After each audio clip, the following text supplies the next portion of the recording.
America. A beautiful land. A continent full of contrasts. Towering mountains and fertile prairies.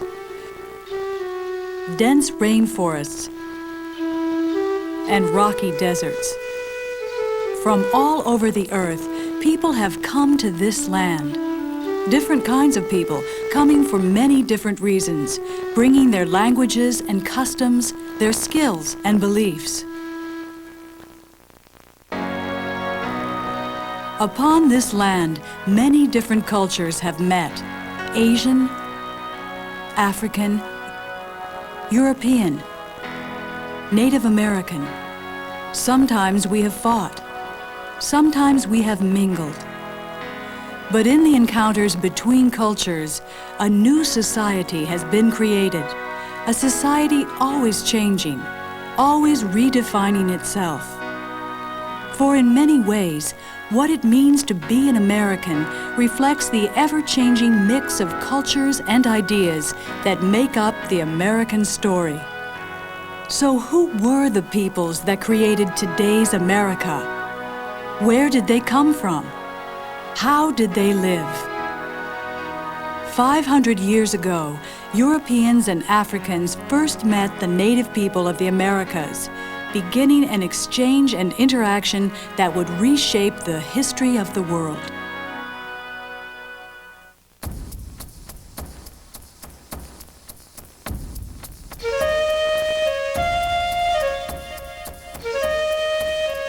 Native Americans have many mythological stories about their origins. Some say the first people descended from homes in the sky.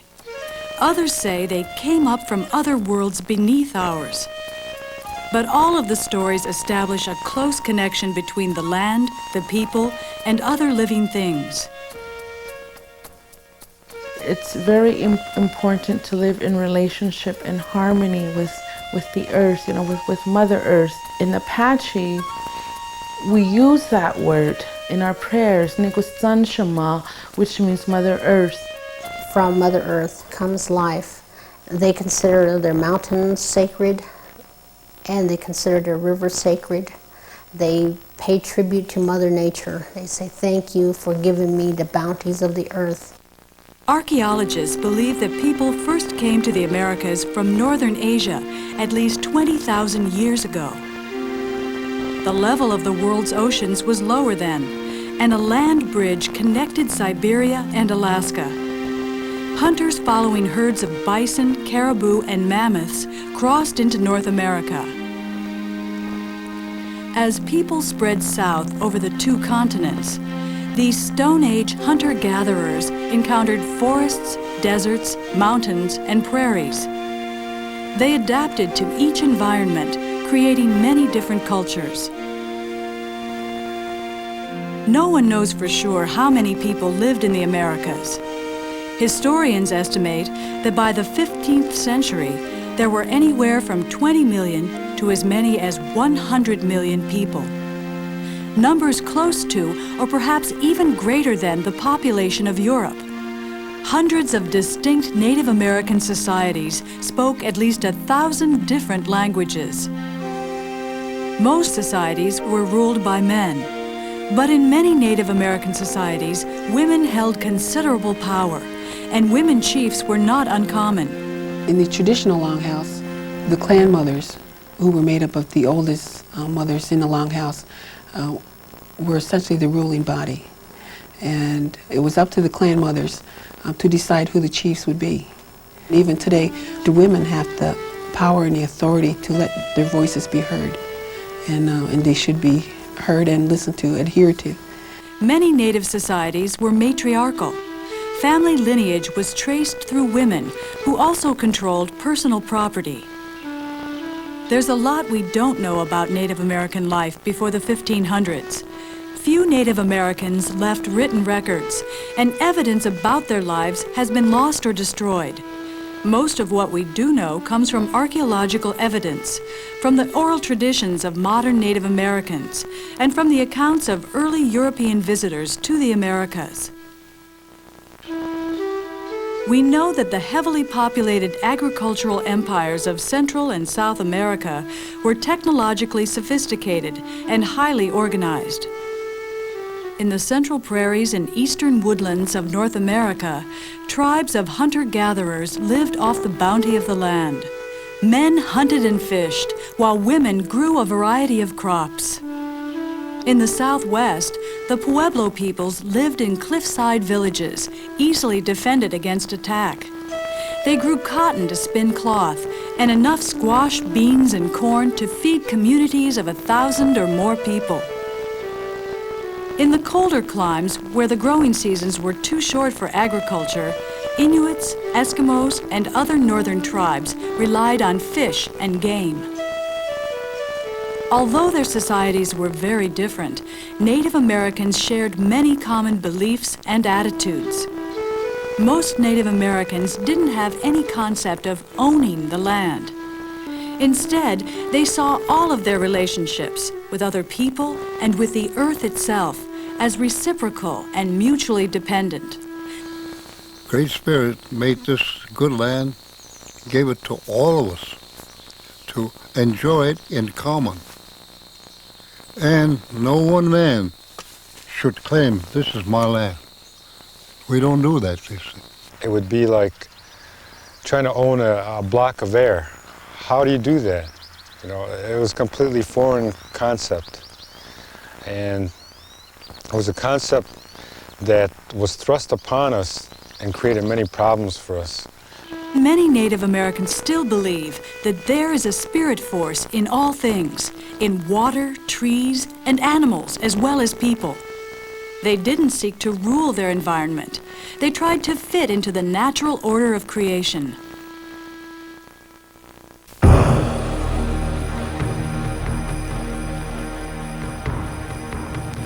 Across the Atlantic Ocean, the geography and peoples of West Africa were equally diverse. Below the Great Sahara, open grasslands and tropical rainforests spread out across the continent. On the southern edge of the Sahara were the nomadic Tuareg traders. Cattle and goat herders roamed the grasslands of sub-Saharan Africa. In the rainforests of southern equatorial Africa, the Bakongo Empire numbered in the millions. Neither Native Americans nor Africans saw themselves as being superior to or ready to dominate the natural world. The natural world was a teammate rather than something to be subdued. Men and women among the peoples of Lower Guinea each handled their own affairs, each governing over members of their own sex. There are examples from West African history where women holding significant political power.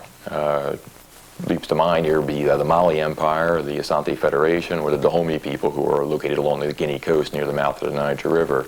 In each of these places, women either exercised direct political control over their states or served, for example, in the military of the Dahomey people. But life in West Africa was different in many ways from life in the Americas. Not only did West Africans have different crops and domesticated animals, they also lived in a world plagued by yellow fever, malaria, sleeping sickness, and other deadly diseases. Africans had for centuries followed earth-based religions, worshiping the spirits in the natural world around them. But beginning in the 9th century, a new religion appeared in West Africa, Islam. Islam spread in its earliest years by war along the North African coast, but merchants brought it across the Sahara Desert in the process of their normal trading business, which took them to the large cities of the Sahel.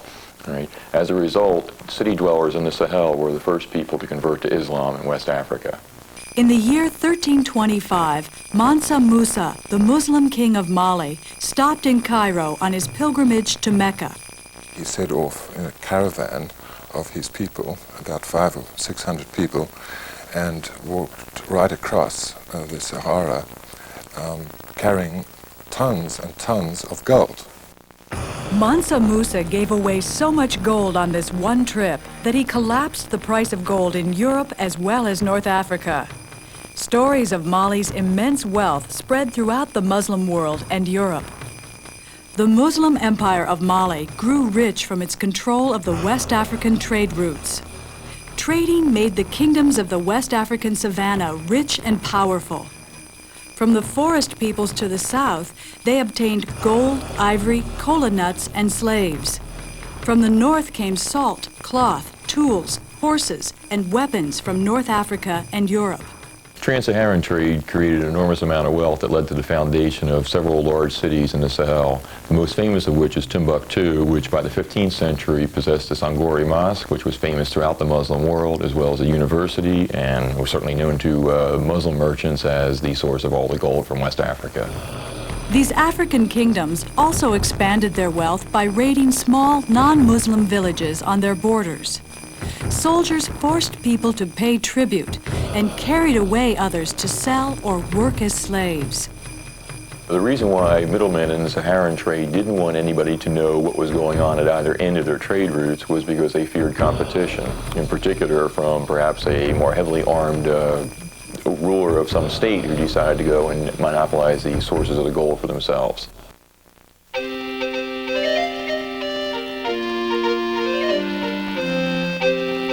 Throughout the Middle Ages, the Islamic world had been more technologically advanced than Europe. Examples that leap to mind have to do with their architecture, their navigation, their observations of astronomical data, and so forth. A lot of European science actually winds up deriving great benefit from the Muslim world once they start to make contact by the late Middle Ages. In the early 15th century, Europe was just recovering from a wave of epidemic diseases that had ravaged the continent for more than a century. Most Europeans were agricultural peasants, poor and often malnourished. Unlike Africa and the Americas, where women played prominent roles, men dominated all aspects of life in Europe. For 1,000 years, the Catholic Church had been the central institution in Europe. It not only controlled religious life, but played a major role in the political, economic, and cultural life of Europe as well. But in the 15th century, the power of the Church was eroding. Cities were growing, and centralized states like France and Spain were becoming stronger.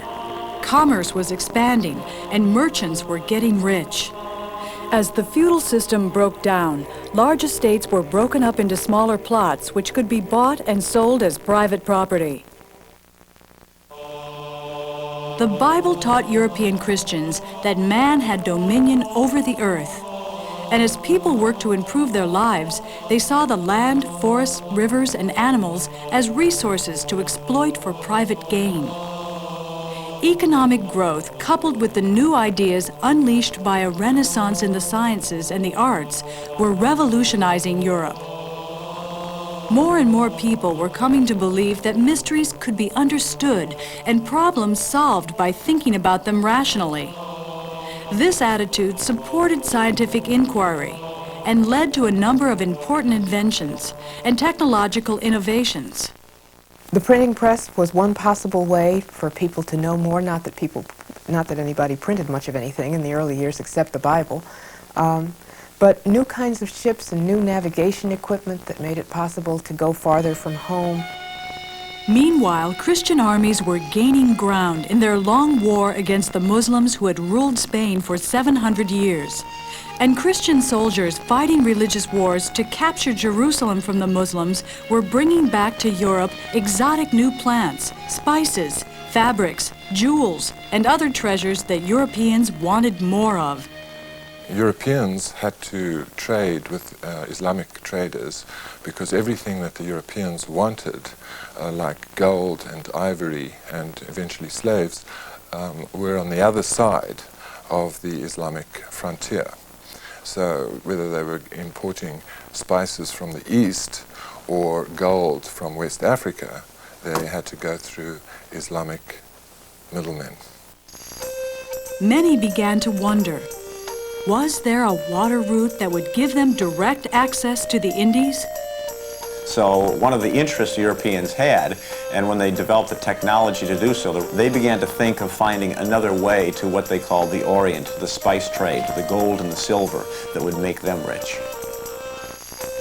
In Portugal, a small and isolated nation on the far western edge of Europe, Prince Henry the Navigator thought that by sailing south along the coast of Africa, he could open new trade routes to Black Africa and the Indies. Henry the Navigator was the prince of the ocean, and he gathered around him scientists, he gathered around him map makers, he gathered around him sailors. He started a school of navigation.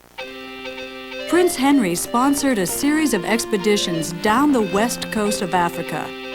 By the 1470s, the Portuguese had reached the Niger River Delta and the city-states of Benin, where the king gave them permission to trade for gold, ivory, and slaves. Each year they sailed further south, setting up trading posts along the way. In 1488, Bartholomew Diaz rounded the southern tip of Africa. 10 years later, Vasco da Gama finally reached India. The water route to Asia was a reality. But the African continent was much bigger than Prince Henry had thought, and any voyages to India would take a long time. Might there be a shorter route to the Indies?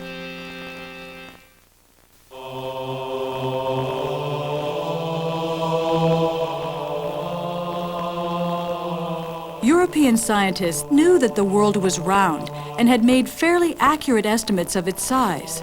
Japan, they guessed correctly, was some 11,000 miles to the west.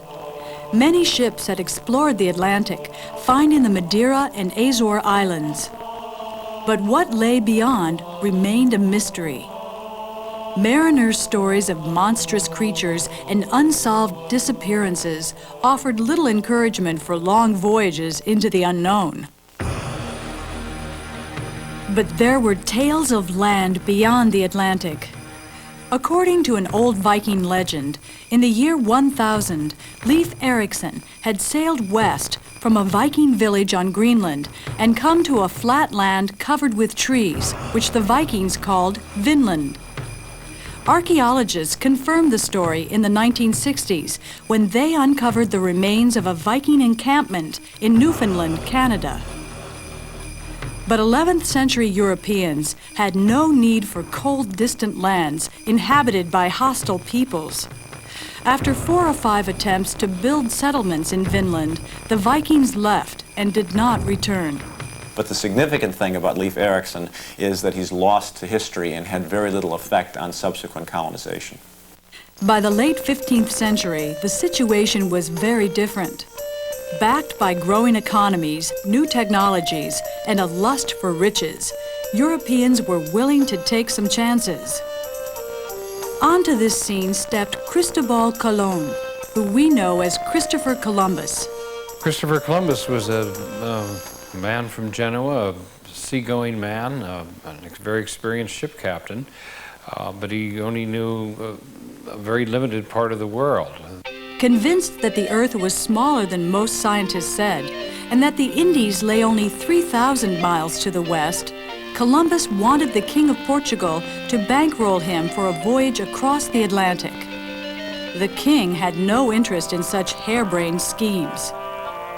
But King Ferdinand and Queen Isabella of Spain liked Columbus's plan, for it offered them a way to beat the Portuguese to Asia. The king and queen were also devout Catholics, and they were impressed by Columbus's deep faith and his promise to convert to Catholicism any heathens he found in the Indies. One went out in order to spread the greater glory of the church, which was also linked to the greater glory and one hope to the profit of the state. So they gave Columbus enough support so that he could have the 3 ships that sent him off into the western waters, and of course eventually he touched down in Hispaniola, which is part of the Caribbean, and discovered, quote, the New World, even though he never knew he discovered it. October 12, 1492. 3 small ships appeared in the morning light off an island its inhabitants called Guanahani, somewhere in the Bahamas. Soon, strange men with white faces and bodies encased in some unknown covering and shiny shells around their chests rowed to shore. The Arawaks, being a curious and peaceful people, showed up to greet them. Unacquainted with steel, some of them cut their hands, grasping the Spaniards' swords. In exchange of food and water to drink, for some beads and trinkets seemed to cement a promising friendship. He hit these islands. He convinced himself that he had achieved what God had said he would achieve. He would find this route. And thus he dubbed the natives Indians, for example, and he acted as if he was in the outer reaches of what today we'd call Japan, and then with a little more effort he would find what today we call China. Indians is a wrong term to describe Native Americans. Indians are people that are indigenous to India, and they think that Columbus discovered us, but we weren't discovered. We knew who we were, and we had a flourishing culture way before they ever set their foot on the New World. Looking for gold, Columbus sailed on to Cuba in Hispaniola and claimed them as well. The native people were curious, friendly, and generous, but they had very little gold. Still, the King and Queen of Spain were delighted with Columbus's voyage and agreed to sponsor more expeditions. This time, Columbus promised to find the Emperor of China and bring back gold, spices, and slaves. But he didn't find the Emperor on his next voyage or the next one after that. Columbus made 4 voyages to the Americas, visiting many islands and the coasts of Central and South America. He died still believing he had found Asia. But the European explorers who followed him soon realized that Columbus had stumbled upon a vast and exotic new world of incredible wealth and beauty.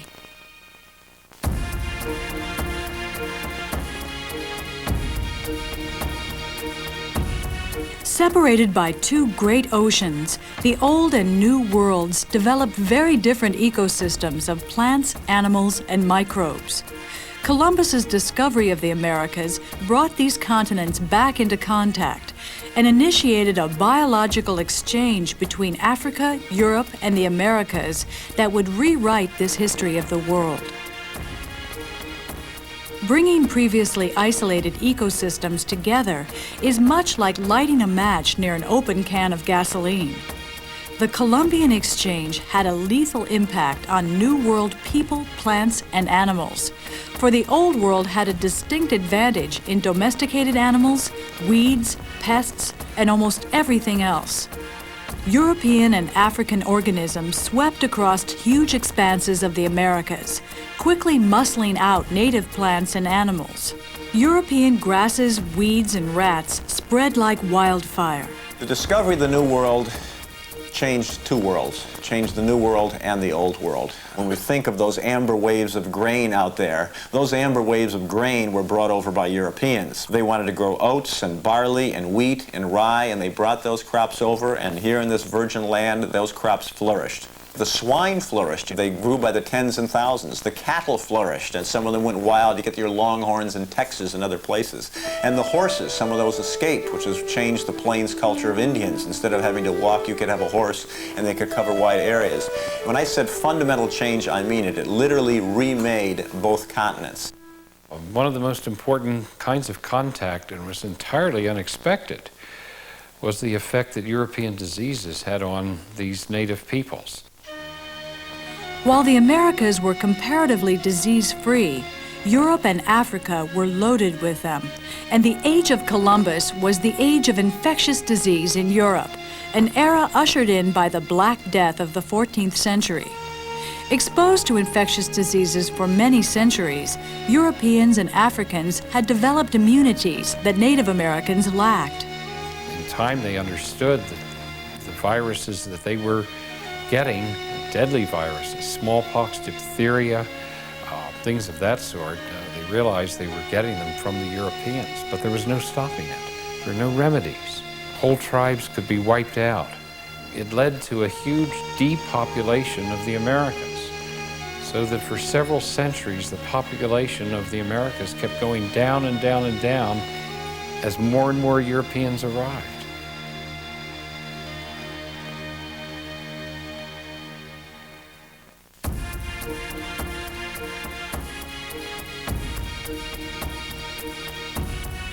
Using the growing colony of Hispaniola as a base, Spanish conquistadors, or conquerors, spread out through the Americas. They sailed north to Florida, They crossed Panama and saw the Pacific Ocean. They conquered the Aztecs in Mexico and the Incas in Peru. In search of the 7 cities of gold, they wandered deep into North America and sailed up the coast of California. And everywhere they went, disease either preceded or followed them. In 1519, Hernando Cortez led an army into the heart of Mexico. The Aztec Empire the Spaniards found there was large and powerful, and its capital city, Tenochtitlan, astonished the Spaniards.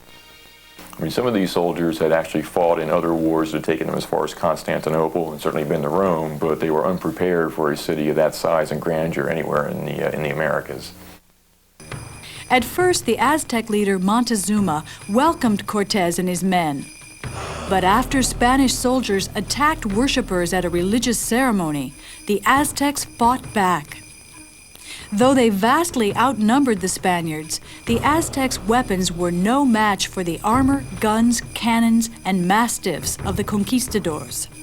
The Spanish fought the Aztecs for more than a year, aided by other Mexican tribes eager to escape the cruelty and human sacrifice practiced by their Aztec rulers. But Cortez had another, more powerful ally: disease. Smallpox spread rapidly through central Mexico, the most densely populated region in the Americas. In less than 100 years, the population plunged from perhaps 25 million people down to a little more than 1 million. The Europeans, in carrying these diseases, and they didn't understand what was happening, but in carrying these diseases and seeing that somehow people are dying before them, were reinforced in their own idea of mission, that God has said, go forth and conquer this land. They carried with them as well this crusading idea that God expected them to go out and convert the heathen, and if not to convert them, at least to destroy them, so that they wouldn't stink in God's nostrils, to use a Christian phrase of the day. Who can deny, wrote Oviedo, that the use of gunpowder against pagans is the burning of incense to our Lord? So many Native Americans died from cruel treatment, overwork, and disease that few people were left to harvest the riches of the Americas for the Spanish crown. There simply wasn't enough population to work the new land, which was there in huge abundance. Consequently, they needed new population sources. The Spaniards found the solution to their labor problem in West African slaves, who, because they came from environments similar to those of the Americas, had a greater resistance than Europeans and Indians to most contagious diseases. They went for that huge reservoir of labor in Africa. It was available.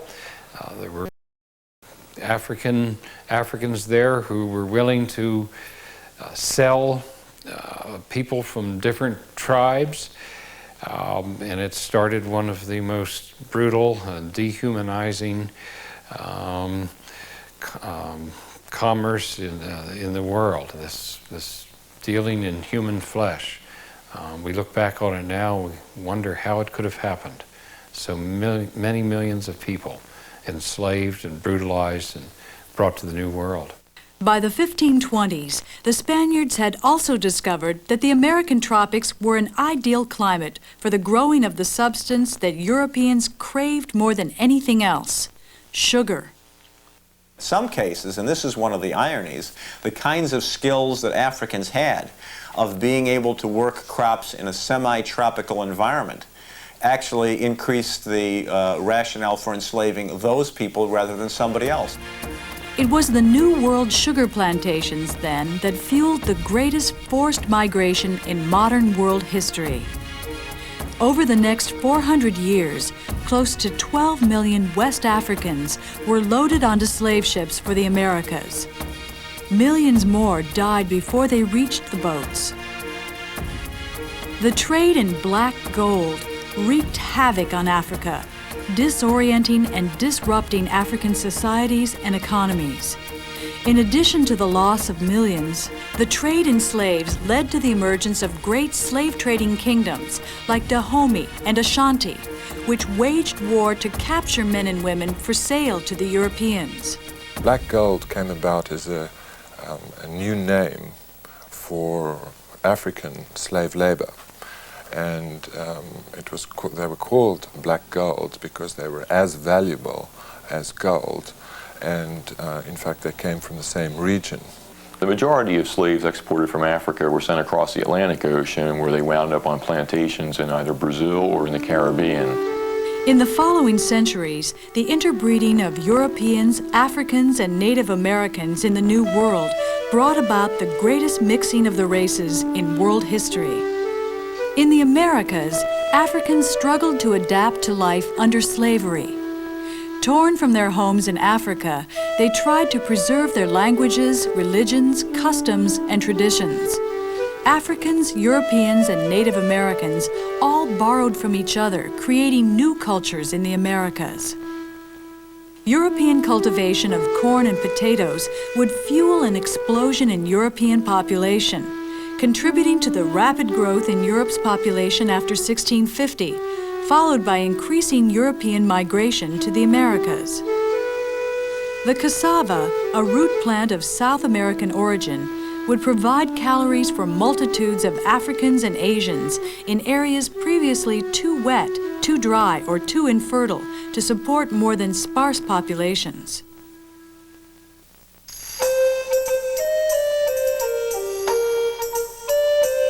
Spain's American Empire helped make it the most powerful kingdom in Europe. Soon, other European countries, Portugal, France, England, Sweden, Holland, began sending ships across the ocean to find riches of their own in America and to find a route around the continent to Asia. In 1497, just 5 years after Columbus's first voyage, John Cabot landed in North America, probably in Newfoundland, and claimed the land for the King of England. 3 years later, Portuguese sea captain Pedro Álvares Cabral landed on the coast of Brazil, which would become an important Portuguese colony. In 1534, Jacques Cartier sailed to what is now Canada and claimed that land for France. The biggest difference technologically between Native Americans, West Africans, and Europeans was that neither Native Americans nor West Africans could traverse large bodies of water, whereas Europeans could, and that's why Europeans came to them. During the next century, settlers from nearly every country found their way across the Atlantic.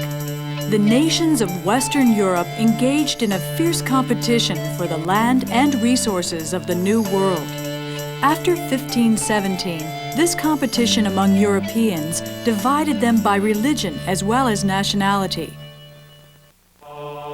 It was in that year that German monk Martin Luther posted his 95 Theses onto the door of the Castle Church in Wittenberg and unleashed the Protestant Reformation. This split between European Christians set off a century of devastating warfare.